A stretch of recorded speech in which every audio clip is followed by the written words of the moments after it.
Em tudo isso, Jó não pecou, nem cobrou de Deus tolamente. Jó 1, 22. O que quer dizer que em toda essa provação e sob toda essa tentação, Jó se manteve bem com Deus. Durante todas as perdas de sua propriedade e a morte de seus filhos, ele não falou de maneira indigna. O texto fala com admiração de tudo isso. E foi um ótimo tudo. Alguns de vocês têm muitos problemas, mas o que são comparados aos de Jó? Suas aflições são colinas, em contraste com os Alpes da dor do patriarca. O texto diz, em tudo isso, ele foi subitamente reduzido de um grande homem a um indigente, de um homem de grande riqueza a uma pessoa em pobreza absoluta, de um pai feliz a um enlutado sem filhos, sem 10 filhos. Quem pode medir ou sondar esse tudo isso? No entanto, em tudo isso, Jó não pecou. Aqui estava o triunfo de um espírito gracioso. Ah, queridos amigos, se Deus pôde apoiar Jó em tudo isso, podem ter certeza de que Ele pode apoiá-lo em todas as coisas. Olhe para Ele por esse apoio divino. Tudo isso também alude a tudo o que Jó fez, pensou e disse. Ele estava quase explodindo de dor. Ele raspou a cabeça e rasgou suas roupas. E ele levantou sua voz ao Senhor seu Deus, mas em tudo isso Jó não pecou. Ele se levantou, pois era um homem de ação, um homem de mente sensível e poderosa, um homem de energia poética que não poderia deixar de expressar suas emoções em símbolos marcantes. Mas em tudo isso, Jó não pecou. Isso é muito para dizer de um homem quando você o vê no extremo da provação, dor e aflição. Se com paciência ele pode possuir sua alma, segurar sua alma, quando todas as flechas da aflição o estão ferindo, ele é um homem de fato. Que nós mesmos vivamos de modo que no final possa ser dito de nós, em tudo isso ele não pecou. Ele nadou em um mar de problemas. O rolar da história de sua vida é escrito por dentro e por fora com lamentações, mas em tudo isso ele não desonrou o nome do seu Senhor. Ele fez e disse muitas coisas, mas em todas elas foi paciente, resignado, obediente e nunca pronunciou uma palavra de rebeldia. Vamos pensar no maravilhoso caso de Jó de uma forma prática, desejando que o Espírito Santo nos faça como ele era. Em todos os nossos assuntos, a coisa principal é não pecar. Não é dito, em tudo isso, Jó nunca foi criticado, pois ele foi criticado por Satanás na presença do próprio Deus, e logo foi falsamente acusado por homens que deveriam tê-lo confortado. Você não deve esperar, querido amigo, que você passará por este mundo e poderá dizer de você no final, em tudo isso, ninguém jamais falou contra ele. Eu ouvi dizer de um homem, ele era um homem que nunca teve um inimigo. Arrisquei-me a acrescentar, ou um amigo. Não tem um amigo aquele que nunca teve um inimigo. Aqueles que são amantes zelosos certamente atrairão adversários intensos. Um homem que é tão adocicado no mingau que nunca ofende, quase certamente é igualmente insípido na outra direção. O bajulador pode se esquivar pelo mundo sem muita censura, mas raramente será assim com um homem de Deus completo, porque ele não é do mundo e o mundo vai odiá-lo. O bendito e santo Senhor Jesus foi caluniado ao máximo. Deus, o sempre abençoado, foi caluniado no próprio paraíso por um velho servo que se transformou em uma velha serpente. Portanto, você não deve se perguntar se você também foi abusado. Passar pela vida sem calúnias não é algo que se espere, mas é desejável ansiosamente que possamos passar por todas as fases de alegria ou tristeza sem cair no pecado. Nem é um ponto importante para nós procurarmos passar pela vida sem sofrimento, uma vez que os servos do Senhor, os melhores deles, estão amadurecidos e preparados pelo sofrimento. Amós, o pastor, era um esmagador de figos de sicômoro, uma espécie de figo que nunca amadurecia na Palestina, a menos que fosse golpeada com uma vara, e, portanto, machucada. Temo que haja muito pouco entre os piedosos que amadurecerão totalmente sem aflição. A videira dá poucos frutos, a menos que se familiarize com a faca e seja severamente podada. Temo que raramente surjam muitos frutos sem muitas tribulações. Um alto caráter pode ser produzido, suponho, pela prosperidade contínua, mas muito raramente tem sido o caso. A adversidade, por mais que pareça ser nossa inimiga, é nossa verdadeira amiga. E depois de conhecê-la um pouco, a recebemos como uma coisa preciosa. A profecia de uma alegria vindoura está nela. Não deve ser nossa ambição percorrer um caminho liso, sem espinhos ou pedras. Em vez disso, deixe-nos perguntar como nos versos do hino: deve Simão carregar a cruz sozinho? E todo o resto ficará sem nada? Não, existe uma cruz para todos, e há uma cruz para mim também. Queridos, penso também que não deve ser nossa ambição percorrer o mundo sem tristeza de coração. É verdade que o peso no coração é pior do que o sofrimento corporal. Um espírito ferido, quem pode suportar? Algumas pessoas, entretanto, parecem enfrentar problemas terríveis sem muito sentimento. Eles são pessoas endurecidas, de coração forte e pele grossa. E, na verdade, eu meio que invejei algumas vezes e quase orei para perder aquela sensibilidade que causa temor. Mas seria uma bênção muito duvidosa. Precisamos ser ternos para que possamos sentir o menor toque da mão de Deus. Não sejais como o cavalo ou como a mula, diz o Salmo, que não tem entendimento, cuja boca deve ser presa com freio, para que não se desvie do caminho. O apóstolo diz: ainda que agora, por um tempo, se necessário, você está sob o peso de múltiplas tentações e aflições, muitos o leem como se o julgamento fosse necessário, e de fato é. Mas a necessidade na passagem se refere a estar pesado, estar sob o jugo da aflição. Se você pode suportar a provação sem nunca ser pesado, dificilmente será uma provação para você. O arroxeado de uma ferida limpa o mal que está nela.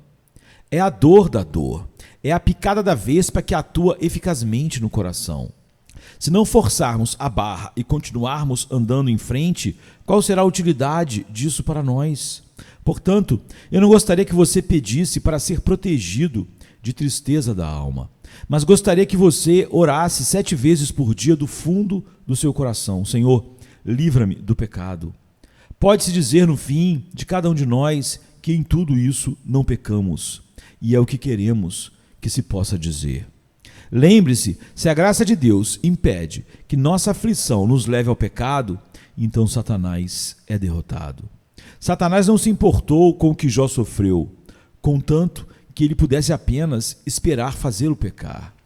E ele foi derrotado quando Jó não pecou. Ele deve ter se arrependido de tê-lo provado, quando descobriu que não poderia fazê-lo pecar, mas ele seria refinado e conheceria Deus não apenas de ouvir, mas os olhos dele veriam mais da glória de Deus.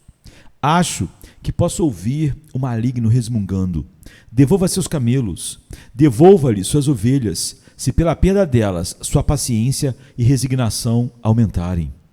Se não conseguisse extrair um discurso rebelde de Jó, o tentador perdera todos os seus esforços cruéis. Sua malícia se esgotara sem resultado. Se ele não pudesse fazer o homem bom pecar, nem acusar Deus tolamente, ele foi derrotado e Deus foi grandemente glorificado.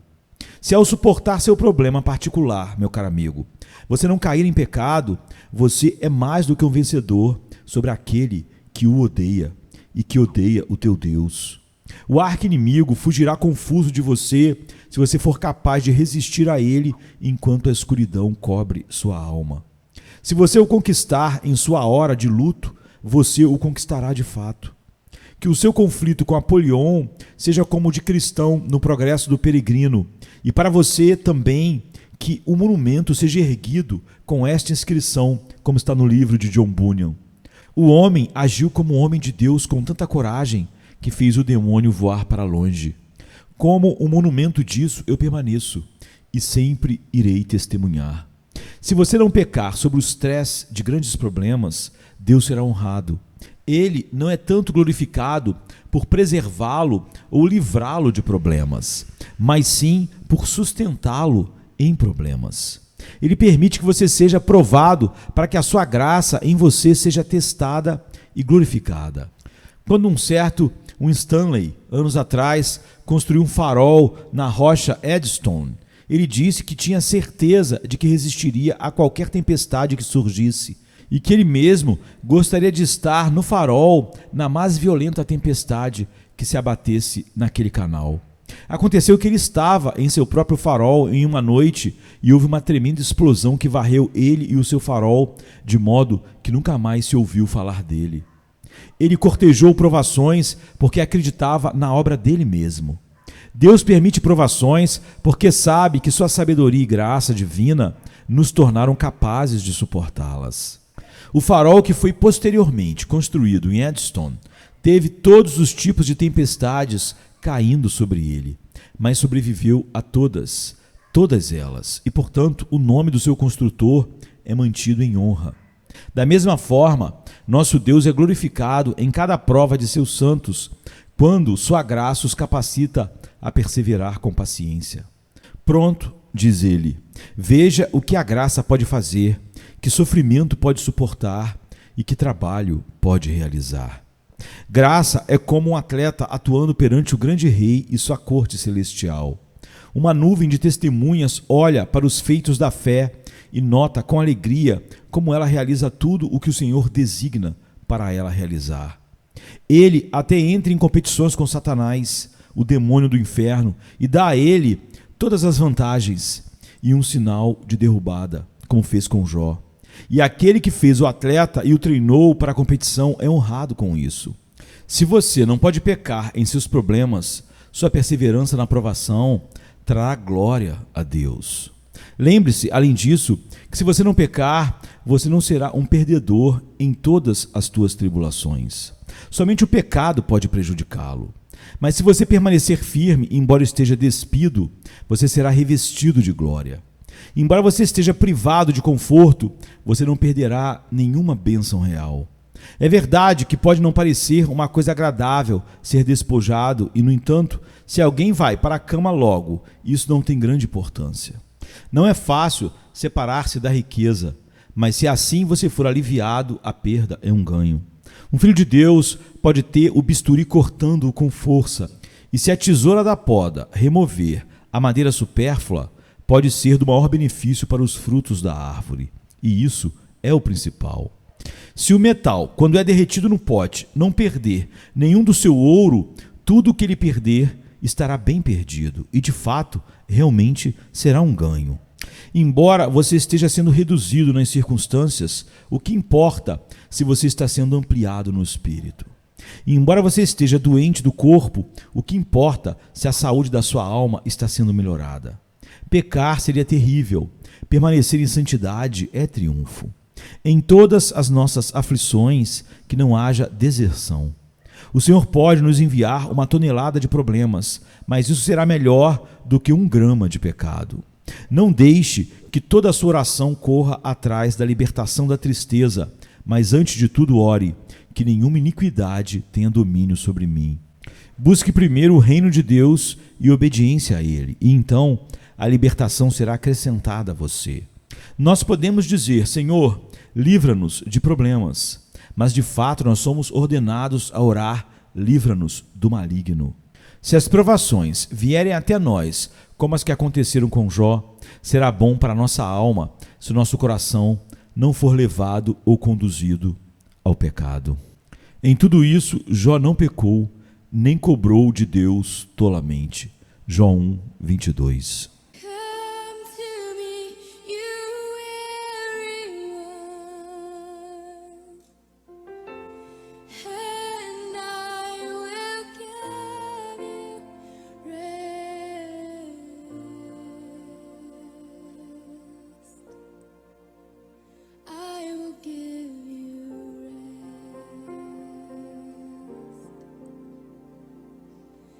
Come to me, you